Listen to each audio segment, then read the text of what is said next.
é real. A manifestação do reino de Deus, ela precisa ser real não apenas nesses momentos de comunhão, mas precisa nos acompanhar, ela precisa estar conosco. E nós precisamos aprender com Jesus. Eu vejo que a prática da fé cristã, ela tem sido dividida em duas situações. Você tem a situação do cristão na igreja, o cristão quando ele sai para evangelizar, ele decide pregar para as pessoas, ele tem um comportamento. Mas no cotidiano, na vida real, vamos dizer assim, nem sempre o cristão lembra que ele está sendo conduzido pelo Espírito. E esse é o grande desafio que nós temos. Nós temos um desafio a ser cumprido.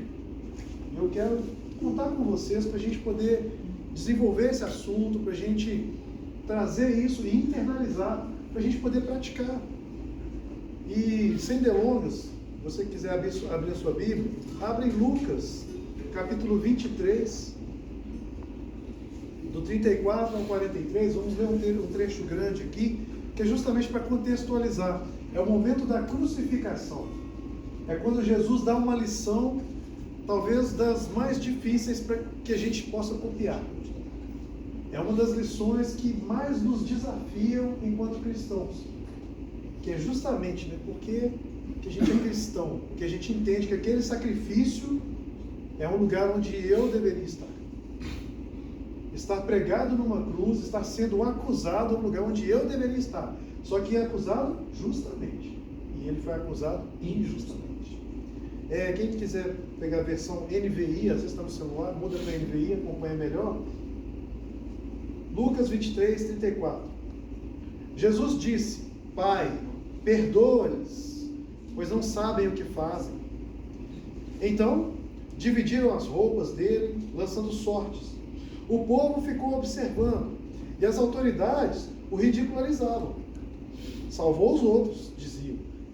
Deixe-o salvar a si mesmo, se é o Cristo de Deus, o escolhido.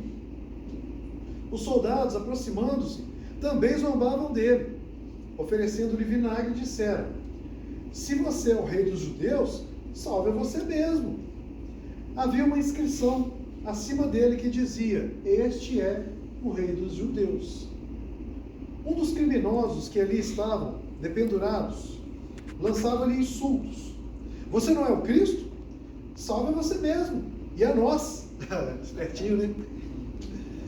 O outro criminoso, porém, respondeu dizendo: você não teme a Deus? Nem mesmo estando sob a mesma sentença, somos punidos justamente, pois estamos recebendo o que os nossos atos mereceram. Mas este homem não cometeu nenhum crime. Então ele disse: Jesus, lembra-te de mim, quando entrares no teu reino. Jesus lhe respondeu: em verdade lhe digo, que hoje você estará comigo no paraíso.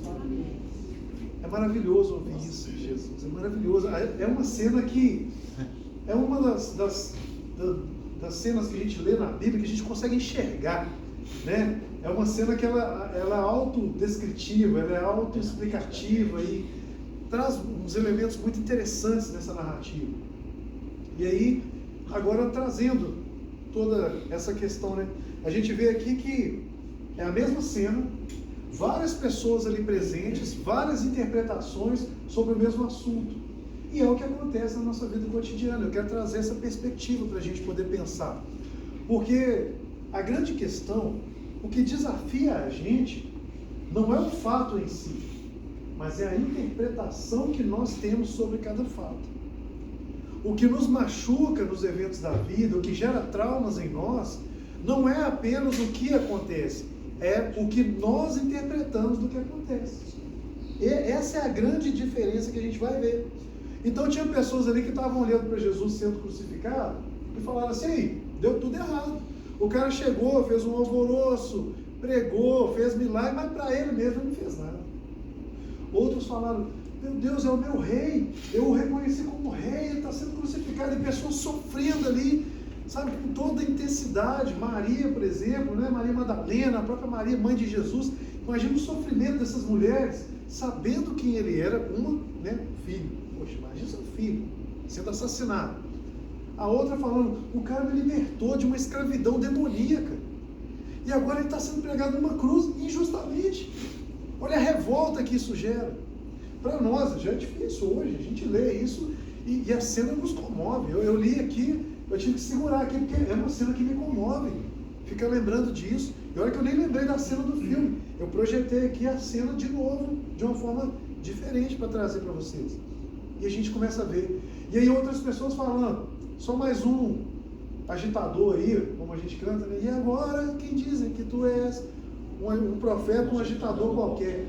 É mais um agitador aí, ó, que está sendo crucificado. E ainda do lado de dois bandidos para a gente não ter culpa. Roma. Tinha os romanos presentes. Então a interpretação dos romanos é, beleza, ó, lavem as mãos, é mais um. Os judeus encarando o seguinte, graças a Deus que esse aí está indo embora. Os que o acusaram. E aí a gente começa a perceber que dentro de uma mesma cena, a Emanuele está vendo a cena, ela interpreta de um jeito. Jesus está vendo a cena e interpreta de um jeito. Eu estou vendo a cena e interpreto de outro jeito. Cada um de vocês me vendo aqui em pé, só de olhar para mim, cada um pensa uma coisa. Por exemplo, se eu perguntar aqui qual é a minha função lá no meu trabalho no DR, cada um de vocês vai pensar uma coisa diferente. Aí à medida que eu começo a falar, você já pensa, não, deve ser outra função. Aí, quando terminar aqui, talvez vocês vão falar, é outra função. Então, nossa capacidade de interpretação é muito ampla. A gente tem vários elementos que vão trazer para a gente com base naquilo que a gente aprendeu ao longo da vida.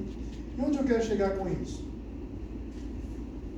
Quando as coisas dão errado, quando elas saem do controle, qual é a sua primeira reação? É acusar? A sua primeira reação é procurar o culpado? Deu errado. É procurar o culpado?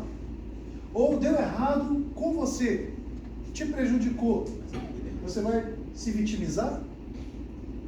Ou, quando as coisas dão errado, você procura logo a solução do problema?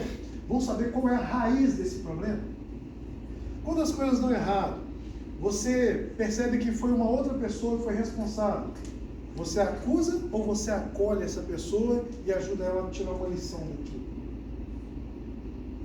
Então, e quando você é o culpado por ter dado errado? Será que você consegue se acolher? Ou você é aquele que mais pune a si mesmo? Você procura uma cruz para subir e bater a marreta na mão. E olha como que é impossível você punir a si mesmo numa cruz, porque você vai pregar o prego numa mão, e como é que você vai pregar o outro? Então, Deus faz as coisas de uma forma muito perfeita, Ele nos dá lições maravilhosas, para que a gente possa entender que é necessário encontrar uma forma de enxergar a situação e tirar uma lição, tirar um aprendizado, procurar a solução, qual é a forma que nós vamos fazer para isso se resolver. E mais importante, quando nós estamos na posição de prejudicado, qual é a nossa reação, qual é o nosso primeiro impulso? Esse primeiro impulso é o que a gente deve ter muito cuidado com ele. É o que você precisa prestar muita atenção, eu e você precisamos ter muita atenção para esse primeiro impulso, ainda que a gente controle ele. Porque ele fala exatamente o que está dentro do nosso coração. Provérbios 4, 23 vai falar sobre tudo que se deve guardar, guarda o teu coração, porque dele procedem as fontes da vida. Qual é a fonte que brota na hora que a coisa aperta, né? Qual é o primeiro instinto que a gente tem? Então, pegar alguns exemplos cotidianos aqui, para a gente poder contextualizar, né? Falando sobre culpar, acusar ou acolher. Você está na sua casa, principalmente mulheres, né? Coloca aquela toalha de mesa maravilhosa que foi da sua avó, passou de geração em geração, foi da sua avó, foi da sua mãe e agora está lá na sua casa, dando continuidade ao legado familiar. E aí no jantar de família, você está lá reunido, o seu filho vai lá e esbarra a mão no copo na taça de suco de uva, daquele bem forte, concentrado. Qual é a primeira reação? E a gente sabe qual é. É xingar. É falar, presta atenção! Menino, vai lá! Justo hoje! E aí, vamos inverter? E se fosse a visita? E se fosse o pastor da sua igreja? E tornou... Não, que isso, pastor? Relaxa, não. Você acha que foi cortar com a toalha que passou? Imagina você no trânsito. Aí a pessoa vai lá e fecha você, está tentando passar na sua frente a qualquer custo. Você mete a mão na buzina, você fala, você chama ele de todo tipo de acusação, e não sei o que, só que aí você descobre que é uma autoridade. Era o carro de um desembargador, era o carro de um coronel da polícia, um comandante. A sua reação seria a mesma? Ou o terceiro e último exemplo aqui, você marcou um compromisso com a pessoa e a pessoa chegou atrasada. Aí você fica lá batendo o pé. Não chega. Quando é o marido, então, hein, gente? Ei, chegou atrasado. Aí vem com toda sorte de acusações. Só que e se fosse uma celebridade? E se fosse um cantor famoso? E quando a gente paga o ingresso, às vezes, de 300, 500 reais para ver um show, o show está marcado para 20 horas, o show começa às 23h57.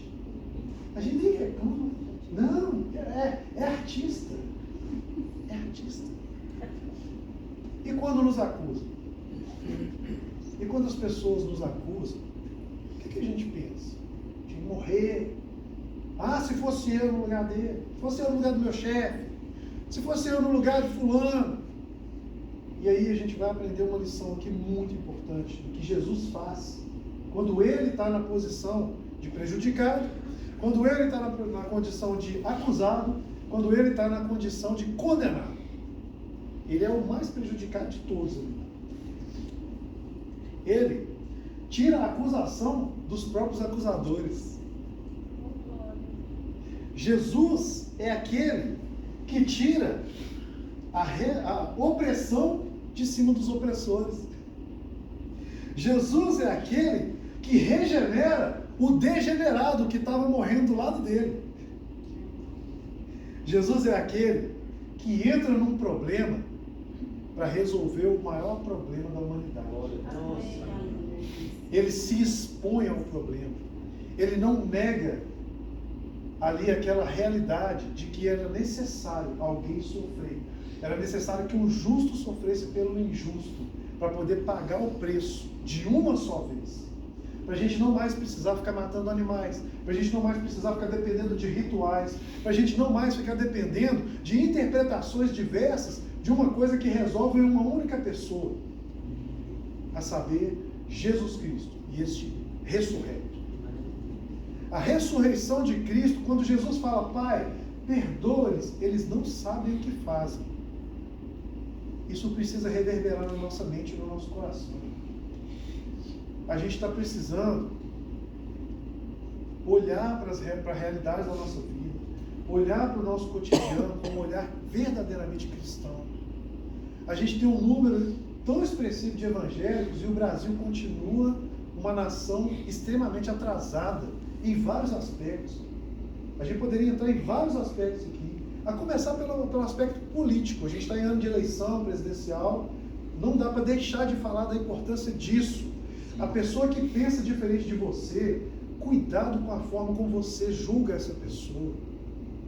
Talvez seja o momento da gente começar a falar, Pai, perdoa-os. Eles não sabem o que fazem. Seja você de esquerda ou de direita. Vale para todo mundo. Porque o cristianismo ele não está preocupado com o seu espectro político.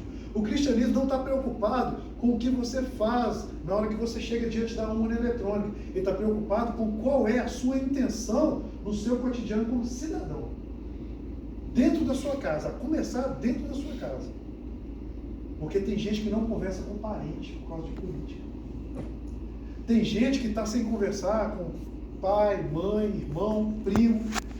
Nem estava previsto trazer isso, gente. Deus está trazendo algo aqui que precisa